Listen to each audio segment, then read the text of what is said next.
Hi there, welcome back to the Homeschool Info Hub. My name is Heather. It's great to be with you again today. Today I want to talk about something that is of course near and dear to every single parent's heart, and that is the well-being of our children's inner being. We want to know that our children are okay. We want to know that they are feeling comfortable. We want to know that they feel safe. We want to know that they feel loved. And so then that brings the question of, when we put our children into an institution that is problematic, how do we go and trust that all is well as we send them off to school each day, say goodbye? Are we just hoping and praying that they're going to be okay?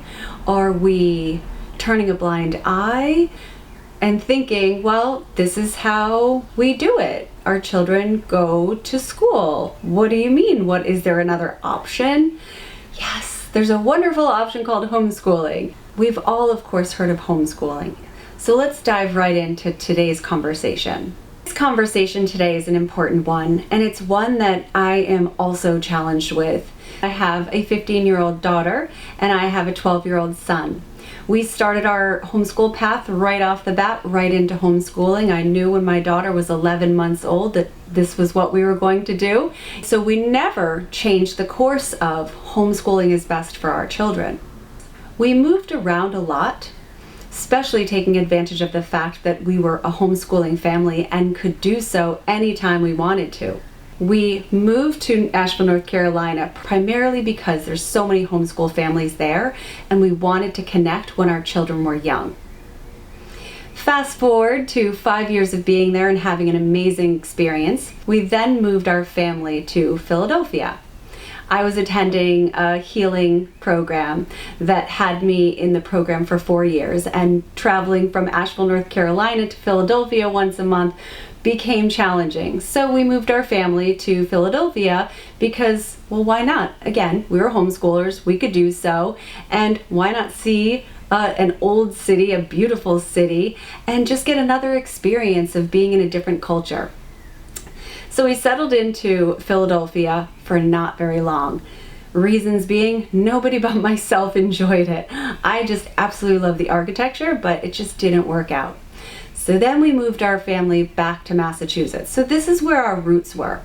At the time, I was married, and both my husband and I were originally raised in Massachusetts and lived here our entire life until we moved to Asheville, North Carolina. When we moved back to Massachusetts, we moved in with family. Now, moving back to Massachusetts meant higher cost of living. It's just a guarantee when you move back up here to the Northeast. And so we felt very challenged by that. Here we were, living with extended family, trying to find ourselves a place to live that was within our budget. We had our 2 children who were happily homeschooling. Everybody was on the same page with what we were doing educationally. And then all of that came to a screaming halt. We felt limited. We didn't know how we were going to accomplish getting back into a home for our family and being able to financially afford things. And so we thought we had to put our children into school so we could be a 2-income family. So we did that. Our children dove into public school for the first time. At the time, my daughter was 4th grade and my son was 1st grade. That was the year of COVID. So thank you, thank you, thank you. I got my children back so soon after the school year started. It was actually comical. So we put them in September. They were very scared about it. They came home on day 1 and they thought, okay, this is okay. Now by mid-year, my son was so sick because he was in a sick building. So sick, I can't even tell you. He was not breathing well. His nose was stuffed. It was awful. My daughter was happily moving through 4th grade, I would say relatively easily, and then COVID hit. And then, of course, both of their classes went online to do that awful online schooling thing. And so we all looked at each other and went, yeah, nope, you're here in our home. We are not going to participate in this. Boom, both of the kids out. My son made it 2 days. My daughter made it, I don't know, maybe a week. And so we were back to homeschooling. All was well in the world again. I was so happy. We realized that we would be able to financially afford living on one income.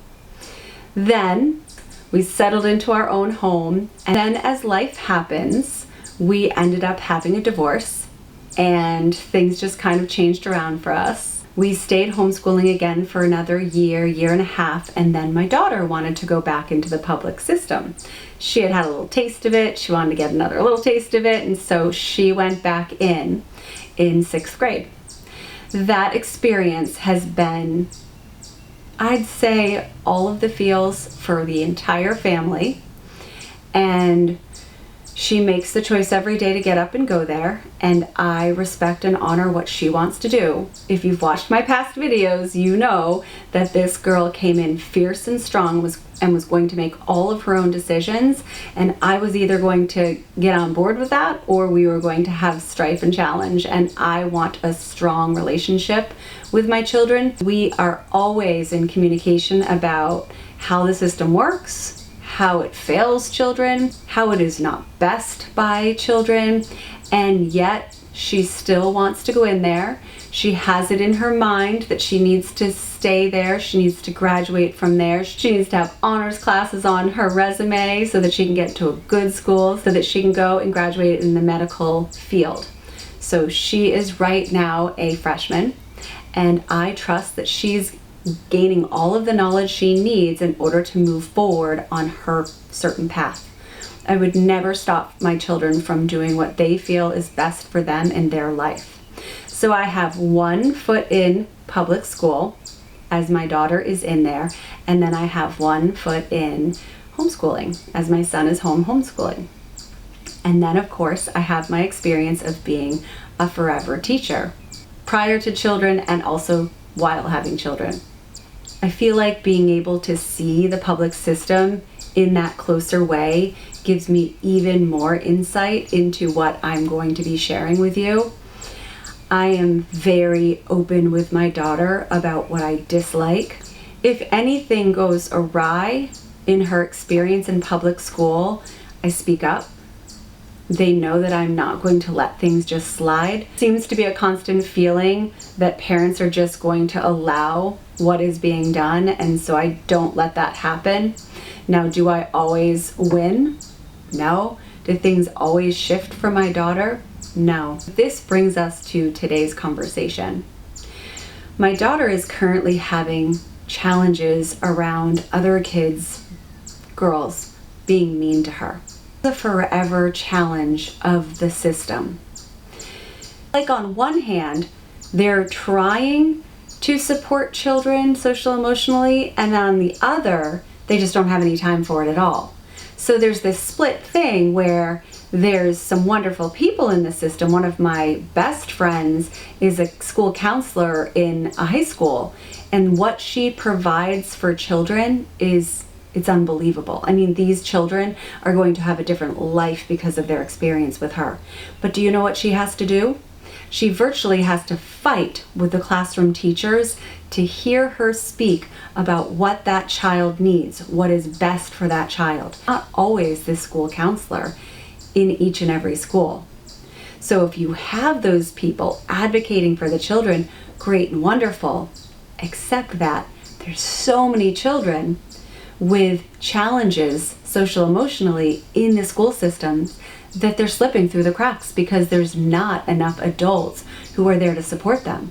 And when there are enough adults to support them, are they the adults that are there to make the difference in the child's well-being?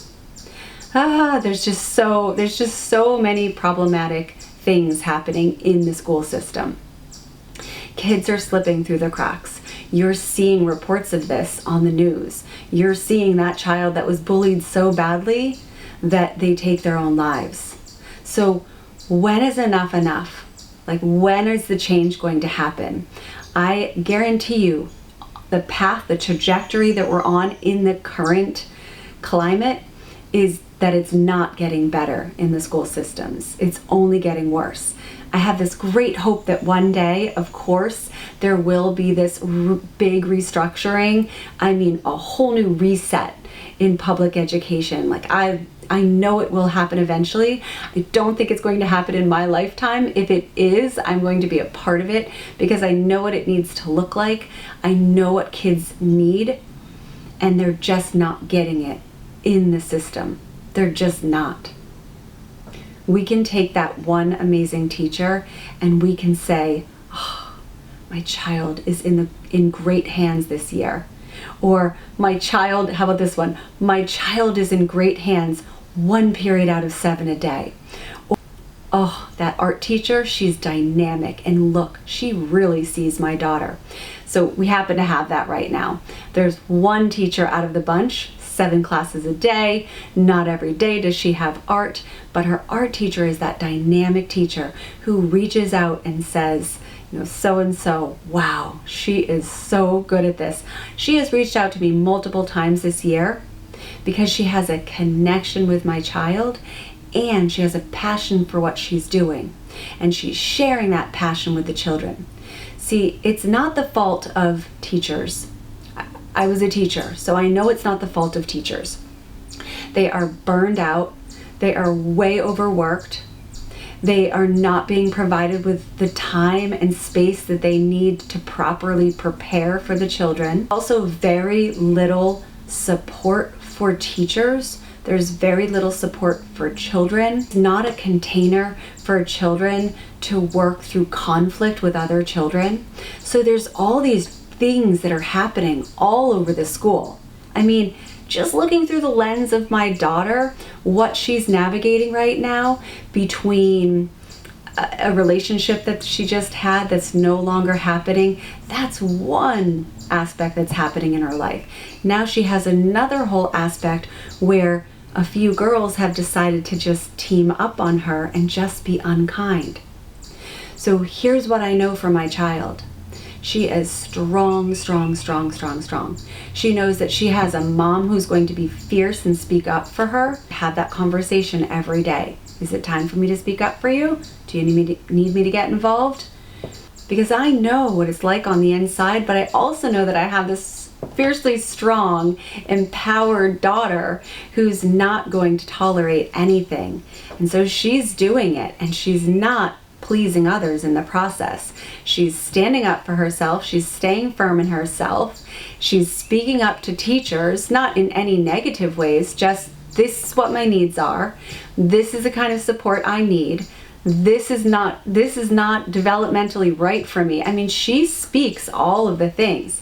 So where does she get that from? She gets that from those many years that she had as a homeschooler, as a radical unschooler, where she was testing and trying things out and failing and then picking herself back up, trying it again, choosing something new and experiencing all of her passions and desires. She just has had this great back experience. It's really allowed her to thrive in any aspect of her life, schooling just being one small segment of it. I say that even though she's in public school, she's still a radical unschooler. I know that sounds silly, but the minute she steps out of that building, she's back into her world of radical unschooling, right? Moving through the day as she moves through the day. Me supporting her by her side, understanding what she needs, being there as her cushion, being there to support her in any way that she needs. All of this conversation today really just to say that homeschooling is far more than schedules. The system is looking at the children in a very linear way. Oh, these students come into the school. Oh, our job is to educate them. Oh, we need to move them from this to this to this. This is the only way that we can maximize the learning, which is why there's no pauses for solving conflicts. That's why there's no pauses for doing things that are enjoyable. We take back our children. We can look at our whole child. We can be sure that all parts of their well-being are being covered. We can, yes, make sure that the academics are being met. How those get met differs home by home by home. Based on values, based on goals, based on experiences, based on your children and who they in fact are. Education, schooling, whatever it is that you want to call it, it's far more than schedules and just imparting knowledge into the children. We are at a time of instant knowledge whenever it is that we need it. To look at my child and know that she has to study for a test and regurgitate information that she could otherwise find on her phone in under 10 seconds, to me makes absolutely no sense. Fine if they want to talk about topics and have them understand them in a greater way, but gone is the time of the need for regurgitation. I'm in the middle of a health challenge, and because of that, I've been able to take some coursework, just try to find a new way to earn a living while experiencing this challenge that I have. It's all online courses. It's listening to Udemy, course after course after course, which is actually kind of intense. If I were taking courses that I truly wanted to take, I would love to have that much information. But the way that they have it set up is that I'm taking 4, 5, 6 classes a week, and it's just far too much information, and I have zero hands-on. I'm taking it to that level that I want to, which is that I want to apply it into my life, and so that I'm doing it. This is one of the ways that I'm applying it. Honestly, creating this YouTube channel is me using the information that I'm learning from my coursework and then playing with it, seeing how I do with it. I'm taking marketing and design, and so there's a lot of marketing and design that goes into having a YouTube channel. So I get to use what I'm learning and apply it to my real life. So there's not a lot of that, what I'm doing as an adult, there's not a lot of that happening in the schools. It's another day, another conversation. As always, like I say, homeschooling is multi-layered, and there's so many conversations that we can have. The conversation today really is, no matter how many good teachers, no matter how many good counselors, no matter how many good principals, no matter how many good superintendents, no matter how many well-intentioned staff members there are in a school, are our children really safe and protected in the walls of that building? The answer for me is a resounding no. So you might think, how do you send your child there? This is a challenge that I face day in and day out. I do believe that children have their own paths in life. I do respect my daughter's best wishes. And of course, she knows that there's an open door whenever she wants to come home and homeschool again. Any day it can happen. I'm ready to pull her in any moment. If you ask her, she knows that fully. The system itself is not designed to protect children. It can't. It's not built for their emotional safety or their nervous system regulation. It's not built for their sense of self. Now, as a mom, I'm watching it play out all over again.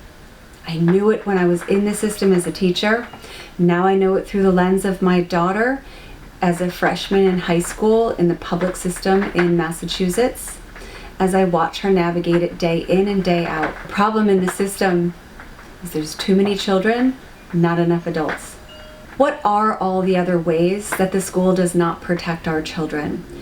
I've shared one aspect, the aspect of the emotional well-being of our children. There's so many more elements that I could share, one in which is mold. The amount of school systems in America that have a moldy environment is actually quite disgusting. Literally disgusting. I worked in one myself. This is my second major health challenge that I'm going through in my life. My first one was when I was a teacher. I had moved in my third year of teaching kindergarten. I had moved to a different building within our system, and that building had been shut down 10 years prior because it had made so many children sick and so many teachers sick. At the time that they were shut down, there were 100 children in the school that were incredibly sick, and teachers as well.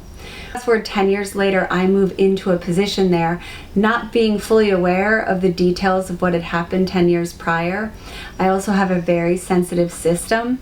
It took me 6 weeks before I actually nearly died. It was a really challenging period in my life. It is the reason why we moved to Asheville, North Carolina.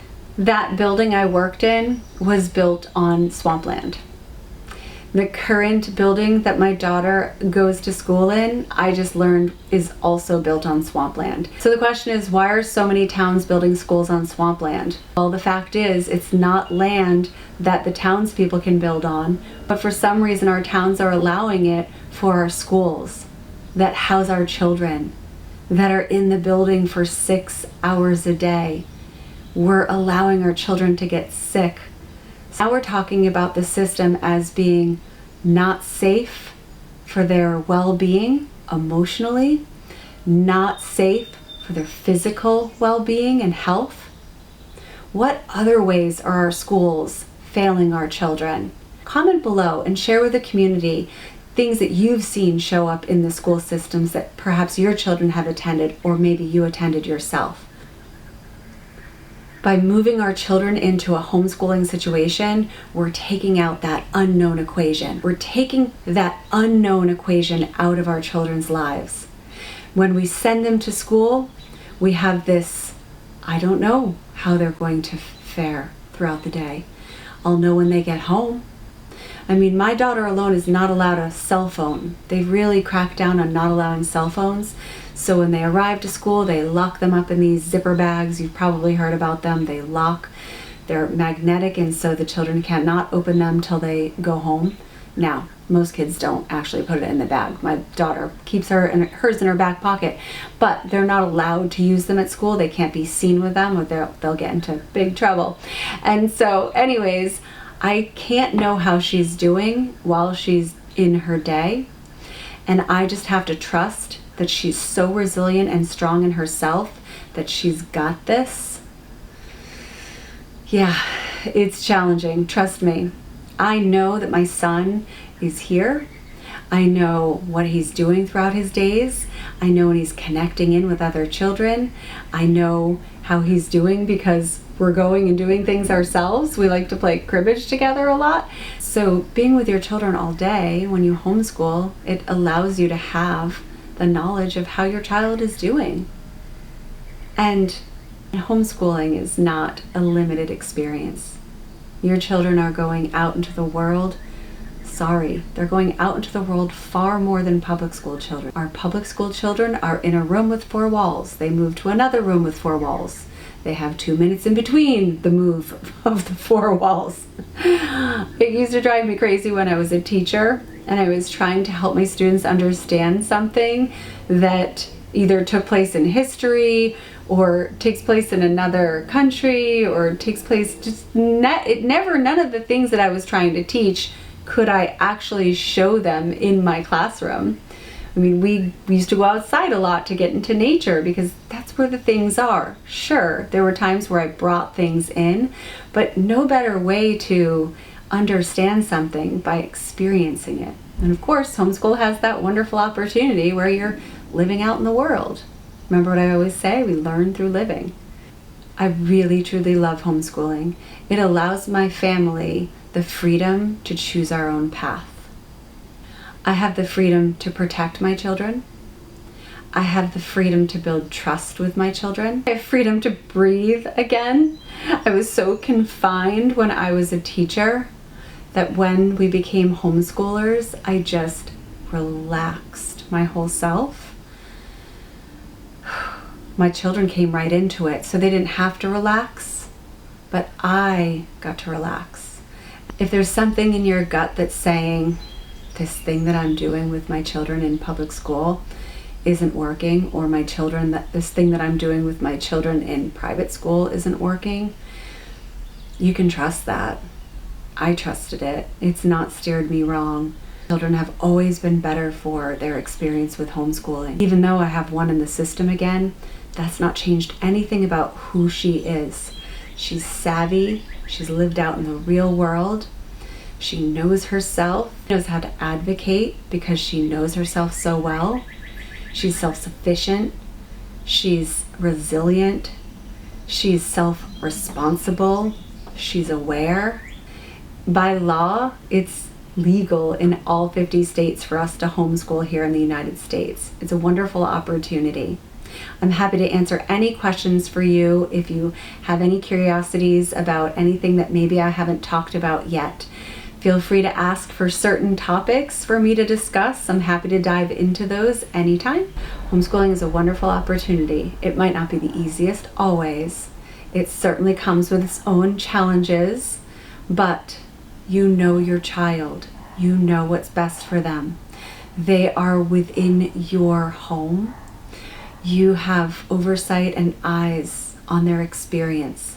You know when they're cared for. You know that they are being looked at as their whole child. You get to be there for them. Remember, it's the parents who are the ones that are the greatest teachers and guides to our children. It is not the teachers in the system.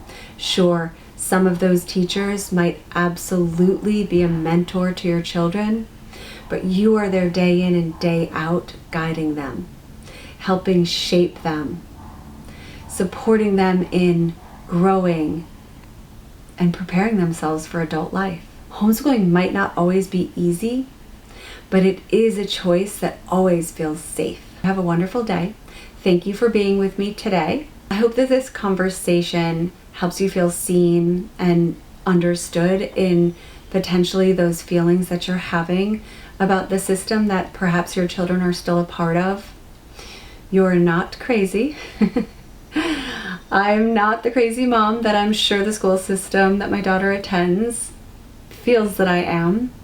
I'm just always going to fight for my children and provide them with what is absolutely best for them all of the time.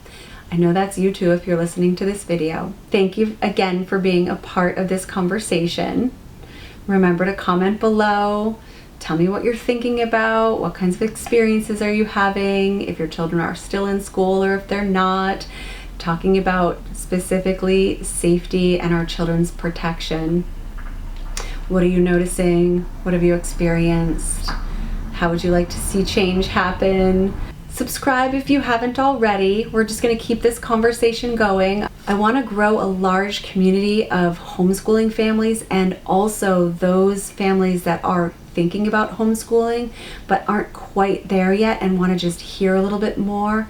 I'm hoping that these videos will just give a little bit more insight each time. When you can connect and say, oh, that's my experience too. Oh, interesting. Then that might be the thing that supports you in moving from being in the system to moving out of the system. Remember that there's never any judgment from me. My children have been both home as homeschoolers. They've both been in as schoolers together. They've been out of the system, both of them again. My daughter back in the system. So every family does what every family needs to do. And I'm just here to give you insights and experience from my travels as a public school teacher and now a homeschool mom. Have a wonderful day. Look forward to seeing you soon. Bye-bye.